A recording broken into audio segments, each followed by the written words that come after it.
अगला रूल जो है वो कॉम्पिटिटिव एग्जाम में कई बार पूछा जाता है और इसको जानना बहुत जरूरी है। बहुत सारे लोग इस रूल को नहीं जानते हैं, तो इस रूल को जानने की कोशिश करते हैं, देखते हैं इसमें क्या खास बात है। तो देखिएगा, जो अगला रूल है वो है रूल नंबर 8, और रूल नंबर 8 ये बोलता है possessive case is not used with, ठीक है, किन शब्दों के साथ वी नहीं यूज करना है। तो उन्होंने बोला है कि सब वर्ड, यहाँ पे लिखा है वर्ड्स लाइक, यहाँ पे वर्ड्स लाइक कौन कौन से वर्ड है भैया, सेपरेशन के साथ माय हिज हर का यूज मत करना, लीव के साथ मत करना, एक्सक्यूज के साथ मत करना।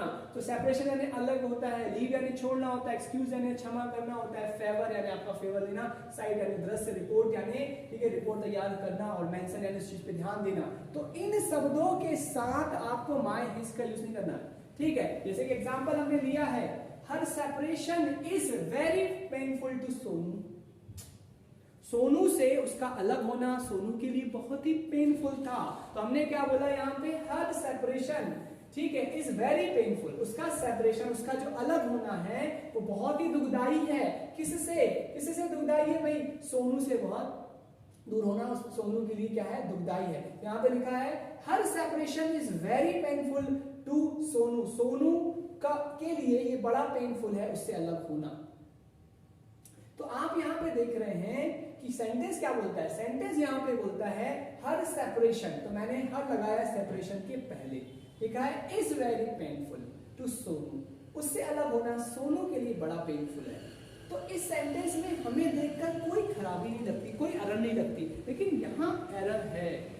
जनरली हम ऐसा ही बोलते हैं, लेकिन यहाँ पे एरर है, और वो एरर बड़ी ही ठीक है टिपिकल एरर है, और वो टिपिकल एरर यहाँ पे देखते हैं। हमें हर सेपरेशन नहीं बोलना है, बल्कि हमें बोलना है सेपरेशन फ्रॉम हर, या कई बार फ्रॉम की जगह ऑफ भी आ सकता है, लेकिन इस केस में तो अभी फ्रॉम आएगा। तो separation from her is very painful to Sonu, ठीक है, उससे अलग होना, सेपरेशन फ्रॉम हर, तो वहां पे लगाना पड़ेगा फ्रॉम, ना कि पॉजिटिव केस का, ठीक है, हर, ठीक है, टू वेरी, ठीक है, is very painful to Sonu. तो यहाँ पे आप देखेंगे कि आप किसका यूज कर रहे हैं, सेपरेशन फ्रॉम हर का, ना कि हर सेपरेट। वैसे ही है, I need your favour please, आप अगला सेंटेंस यहाँ पे बोलते हैं I need your favour please.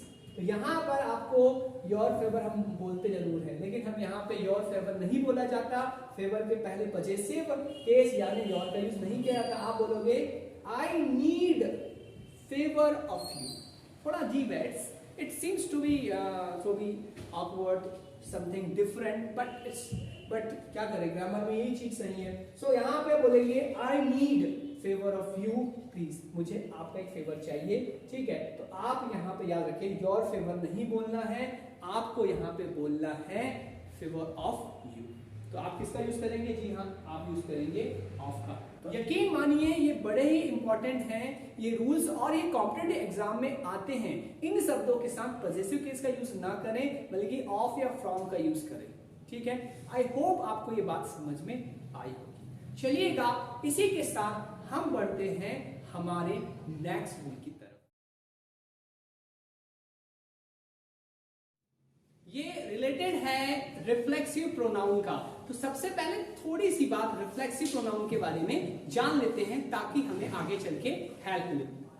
तो देखिएगा, हमारे सामने एक एग्जांपल है, she has improved herself a lot, उसने इंप्रूव किया है, किसको, स्वयं को, किसको किया है, स्वयं को उसने क्या किया है, बहुत ज्यादा इंप्रूव किया है। तो यहां पर सब्जेक्ट भी सी है और ऑब्जेक्ट भी वही है, तो शी का रिफ्लेक्सिव प्रोनाउन होता है हर सेल्फ। वैसे आई का रिफ्लेक्सिव प्रोनाउन होता है माई सेल्फ, शी का हर सेल्फ, ही का हिम सेल्फ, दे का देम सेल्फ, योर का योर सेल्फ, और योर सेल्फ होता है उसी तरीके से वी का होता है आर सेल्फ। तो ये रूल रिलेटेड होने वाला है रिफ्लेक्सिव प्रोनाउन का।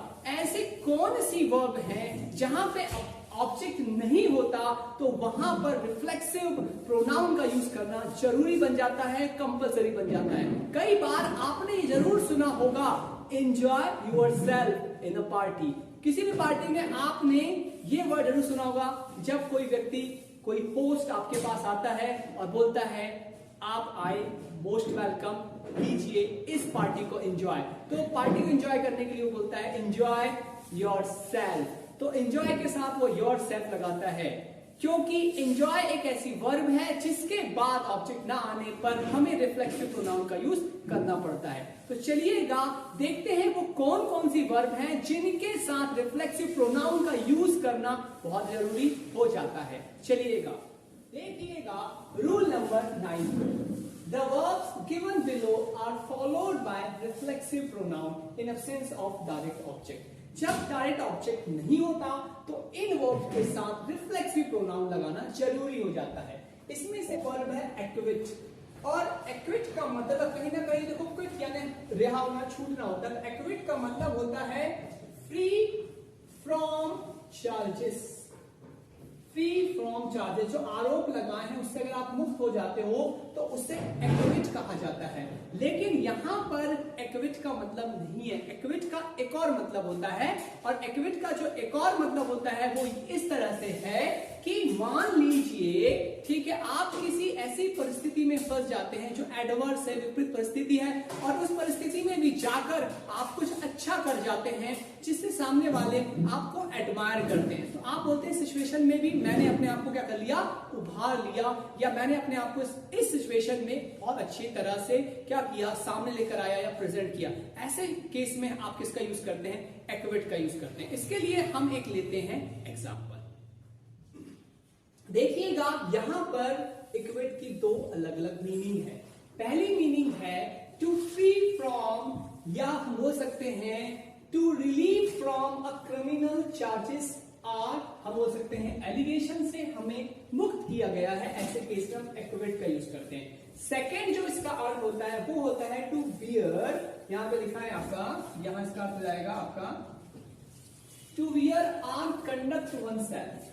ठीक है, कि आप, मैंने आपको बताया कि आप एक डिफिकल्ट सिचुएशन पे, आप एक और सिचुएशन में अपने आप को कैसे लेकर आते हैं, कैसे अपने आप को संभालते हैं, कैसे आप उससे अपने आप को निकालते हैं, या कैसे अपने आप को उससे उभारते हैं, वो उसकी सेकंड मीनिंग होती है। इसके दो एग्जांपल भी हम देख रहे हैं। ही वॉज इक्विटेड फ्रॉम चार्जेस, ठीक है, उससे क्या किया गया, चार्जेस से मुक्त किया गया। तो ही वॉज इक्विटेड फ्रॉम चार्जेस, यहां पर रिफ्लेक्सिव प्रोनाउन का यूज नहीं हुआ है क्योंकि यहां पर उसका अर्थ अलग निकला है।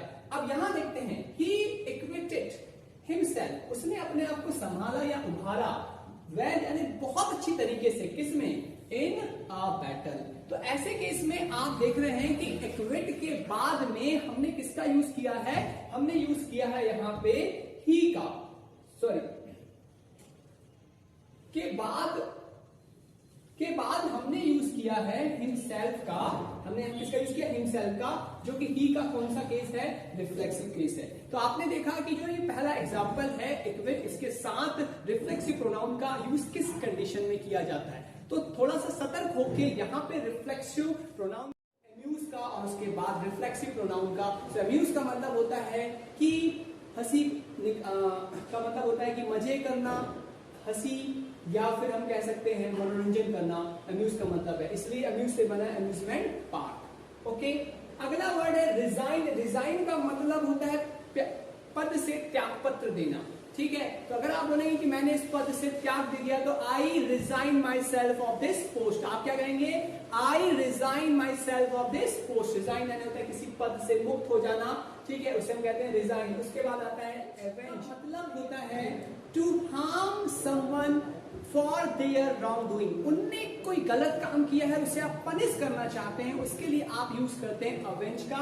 एक एग्जाम्पल यहाँ पे लेते हैं, वो एग्जाम्पल सो यहाँ पे लिखा है कि उन्होंने पक्का इरादा कर लिया है, determined to avenge herself on the killer, उस हत्यारे को सबक सिखाने का, उससे बदला लेने का, क्योंकि उसने कुछ गलत किया है, उसको सबक सिखाने के लिए आप क्या हो गए, डिटरमाइंड हो गए। तो आप देख रहे हैं कि आप सी के साथ यूज करना चाहते हैं किसका, हर सेल्फ का। किसका यूज करना चाहते हैं, हर सेल्फ का। तो यहां पर सी के साथ हम किसका यूज करेंगे, रिफ्लेक्सिव प्रोनाउन हर सेल्फ का।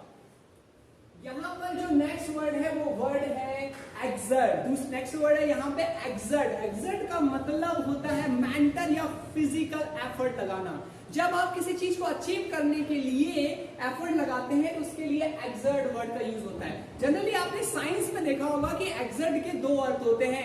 एक्सर्ट दो जगह पे इसका यूज होता है, जैसे एक्सर्ट द प्रेशर, प्रेशर लगाना, या एक्सर्ट द फोर्स। और यहाँ पर एक्सर्ट का एक और मतलब होता है प्रयत्न करना। हो सकता है वो प्रयत्न, वो प्रयास कैसा हो, मेंटल हो या फिजिकल हो। तो इसके लिए देखते हैं हम एक एग्जांपल। तो यहाँ पे देखिए, he needs to exert himself to try to find an answer। Answer को ढूंढने के लिए उसे करना पड़ेगा, एक मेंटल एफर्ट लगानी पड़ेगी। तो देखने वाली बात है कि he के साथ हमने किसका यूज किया है, he के साथ हमने यूज किया है himself का, और वर्ब कौन सी है, exert। तो इस तरह से एक्सर्ट वर्ब के बाद क्या यूज हो सकता है, हिमसेल्फ का या रिफ्लेक्सिव प्रोनाउन का यूज हो सकता है इस केस में। चलिएगा, अगला वर्ड है अप्लाई। अप्लाई यानी होता है अप्लाई करना।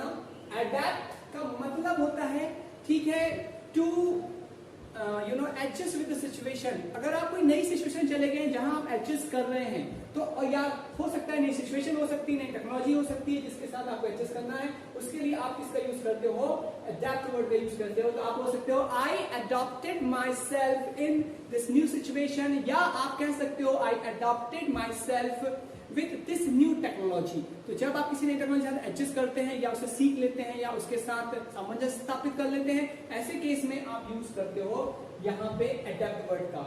यहाँ पर इसी तरीके से आप देखते हो, ठीक है, आई एडजस्टेड माई सेल्फ भी बोल सकते हो, जैसे आपने यहाँ पे अडैप्ट भी होता है। ठीक है, अब ये प्राइड है यहाँ पे, और ये एब्सेंट और एंजॉय, इनको भी जरा देख लेते हैं। तो सबसे आई प्राइड माई सेल्फ, मुझे गर्व है किस पे, किसकी सक्सेस पे मुझे गर्व है। I pride myself of his success. अब यहाँ पे आप देखिए I am proud of you लिखा है, तो याद रखिएगा यहाँ पर जो वर्ड लिखा है प्राउड, वो एडजेक्टिव के तौर पे यूज हुआ है, जबकि यहाँ पे जो प्राइड है वो वर्ब के तौर पे हुई। तो हमने पहली बात करें हैं कि इन वर्ब के साथ हमें क्या यूज करना है, रिफ्लेक्सिव प्रोनाउन का। दोनों में डिफरेंस है। तो कई बार आप ऐसा सोचोगे कि यार आई एम प्राउड ऑफ यू सुना है, लेकिन यहाँ पे कुछ ऐसा कोई रिफ्लेक्सिव प्रोनाउन आता नहीं, वर्ब के साथ मतलब प्राइड के साथ आता है। यहाँ पे जो प्राइड है उसका यूज, प्राइड यानी गर्व भी होता है, नाउन भी होता है, और प्राइड यानी गर्व करना मतलब वर्ब भी होता है, और उसका जो एडजेक्टिव है वो होता है प्राउड। ठीक है, तो इसके साथ नहीं, लेकिन इसके साथ इसका यूज किया जाएगा। इसी तरीके से जो हमारा अगला वर्ड है वो है एब्सेंट। एब्सेंट का मतलब होता है अनुपस्थित होना या अनुपस्थित। यहाँ पे जो एब्सेंट है वो किस तौर पे यूज किया गया है, एडजेक्टिव के तौर पे यूज किया है, इसलिए रिफ्लेक्सिव प्रोनाउन नहीं आया है। लेकिन अगर उसे वर्ब के तौर पे यूज करेंगे तो निश्चित तौर पे आपको यहाँ पे क्या लगाना पड़ेगा, रिफ्लेक्सिव प्रोनाउन लगाना पड़ेगा। तो आप देख रहे हैं कि सारे जो वर्ड हैं उनकी दो अलग अलग मीनिंग हो रही है। तो जो एक मीनिंग है उसके साथ हमें रिफ्लेक्सिव प्रोनाउन का यूज करना पड़ रहा है जहां पर डायरेक्ट ऑब्जेक्ट नहीं है। इसी तरीके से हमने देखा एंजॉय का भी देखा, एंजॉय योरसेल्फ। तो आप देख सकते हैं कि इन शब्दों के साथ आपको किस चीज का यूज करना है, रिफ्लेक्सिव प्रोनाउन का यूज करना है। और सबसे ज्यादा, ठीक है, आपने देखा होगा योर्स, यहाँ पे जो एंजॉय वर्ड है या अवेल वर्ड है, इनका यूज, ठीक है, बहुत ज्यादा एग्जाम में किया जाता है क्वेश्चन आंसर्स के लिए या एरर डिडक्शन के लिए। तो इस रूल को ध्यान रखें। अब हम जो अगला रूल पढ़ने वाले हैं, निश्चित तौर पे उनमें हम वर्ब के बाद रिफ्लेक्सिव प्रोनाउन का यूज नहीं करेंगे। जी हाँ, हम रिफ्लेक्सिव प्रोनाउन का यूज नहीं करेंगे। जो अगला रूल ये बता रहा है कि कुछ वर्ब ऐसी होंगी जिनके साथ रिफ्लेक्सिव प्रोनाउन का यूज नहीं किया जाता। चलिएगा देखते हैं आईएनजी। तो यहाँ पर जो keep, stop, turn, qualify, back, move और रेस्ट, हाइड, ये सारी जो वर्ब है इनके बाद रिफ्लेक्सिव प्रोनाउन को लगाने की जरूरत नहीं है। जी हाँ, सही सुना आपने, इनके बाद आपको रिफ्लेक्सिव प्रोनाउन लगाने की जरूरत नहीं। इसमें सबसे इंपॉर्टेंट जो वर्ब है वो हाइड है, दूसरी वर्ब स्टॉप है। तो जैसे हमने यहाँ एग्जांपल में भी लिया है कि he hid himself behind the wall, उसने अपने आप को वॉल के पीछे छुपा लिया। यहाँ पर रिफ्लेक्सिव प्रोनाउन की जरूरत ही नहीं है भाई, यहाँ भी जो हमने यूज किया himself, इसकी जरूरत ही नहीं है। हम बोलेंगे he hid behind the wall, वह कहाँ छिप गया, वॉल के पीछे। उसी तरीके से हम दूसरा एग्जांपल भी लेते हैं जहां पे लिखा है यू शुड कीप योरसेल्फ, ठीक है, yourself away from bad company. तो यहाँ पर इसका अर्थ है कि तुम्हें अपने आप को क्या करना चाहिए, बैड कंपनी से दूर रखना चाहिए। यू शुड चाहिए कीप योरसेल्फ, अपने आप को अवे फ्रॉम बैड कंपनी। और ये जो सेंटेंस है ये निश्चित तौर पर कैसा सेंटेंस है, गलत है, क्योंकि यहाँ पे हमने कीप के बाद क्या लगाया है, योरसेल्फ। हमें इसकी जरूरत नहीं, हमें कहना पड़ेगा you should keep away from bad company. तो यहाँ पर जितने भी वर्ब है, सो कीप यानी रखना, स्टॉप यानी रोकना, टर्न यानी मोड़ना, क्वालिफाई यानी क्वालिफाई मतलब उस चीज के लिए क्वालिफाई करना, सिंपल वर्ड है। जैसे आप बोलोगे कि I have qualified for this exam, इस तरह से करेंगे तो आई, ठीक है, आई क्वालिफाइड, ठीक है, माई सेल्फ, ऐसा नहीं कहना है, सीधे बोलना है आई क्वालिफाइड फॉर दिस एग्जाम, ठीक है। बैड मैंने आपको बता दिया, मूव यानी होता है मूव करना, रेस्ट यानी आराम करना, हाइड यानी छुपाना। तो ये सारी इजी वर्ब हैं और इन वर्ब के साथ आपको याद रखना है कि रिफ्लेक्सिव प्रोनाउन का यूज हमें नहीं करना है, हमें रिफ्लेक्सिव प्रोनाउन का इसमें यहाँ पे हमें यूज नहीं करना है।